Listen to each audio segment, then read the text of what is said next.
So the title of this Devo is Wake Up Call because this morning I was awakened by a telephone call from a Elk River police officer. And that's typically doesn't happen to me.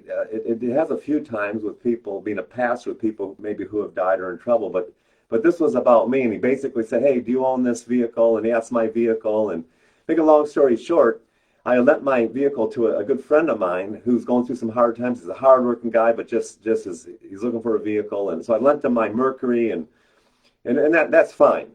But the bottom line is the car just died. Because when I lent it to him, I said, "Now, hey, here's the deal. I never leave Elk River with my Mercury. And I never fill the tank up with gas because it's going to break down. When it breaks down, I don't want to lose all that gas money." And I'm not even kidding. So when I gave him the keys, it's like, dude, I'll pray that it gets you to work. And so it's worked for the past like 7, 8 days for him. But he was actually driving to a Bible study at River of Life here at church where I'm right now at 5:30 a.m. for the Bible study. And the car didn't make it, but it made it close enough to the church. He just left it at the side of the road and walked to the Bible study. So I'm explaining all this to the police officer, and he said, "That's fine." And to make a long story short, you know, if you think you're having a bad day, always compare yourself with people who have less. And by the way, that wasn't like a bad day for me. There's oftentimes there's other stuff going on in my life, and it's kind of a bad day. So I'm listening to the scripture being read audibly, and I listened through my new, basically it's like a Bluetooth with my hearing aids. It's just really cool. And so I'm out there shoveling this morning because if you don't know, we got about 4 to 5 inches of snow in Elk River, Minnesota here. And I'm out there shoveling, listening to the next book in the Bible for me. Guess what it is? The book of Job. So I have other stuff in my life besides this whole car thing. That car thing is almost, it's a blessing, it's fine. I can get like a little pity party. I'm listening to Job, and man, he had it really, really bad. I mean, really bad. And so, I mean, he lost his children.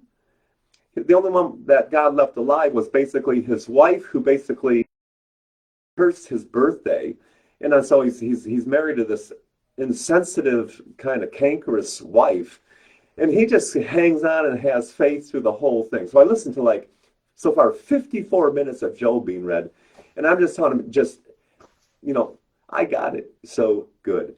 So here's the deal also. For those of you who are hurting, things just aren't following through. Like your car's breaking down, your life's breaking down, your kids are breaking down, your spouse is breaking down. Here is the truth. God is faithful. And he does these wake-up calls to remind us of who he is and what he provides for us.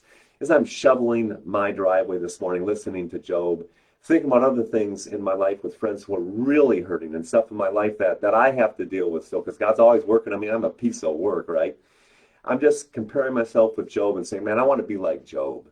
Because if things might get a lot worse in this world for me or for you, but Job just had complete faith. And God just delivers the good, because at the end of Job, I mean, he blesses him like twice as much, because he really never lost faith in God. And so that's the word for today, my friend. Don't lose faith in God, because he has a plan of purpose for your life. And the main purpose for our lives is to conform us into the very image of Jesus Christ. I mean, if you're a Jesus follower, the idea is not to be comfortable down here. It's for God to build character into us. The only way he builds character is by putting us in situations, or allowing us to go through situations that demands we make a choice to follow him. My phone's ringing. Sorry about that. Forgot to turn my ringer off. You all have a great day. Remember to fight from victory, not for victory. You all have a great day. Catch you later. Bye.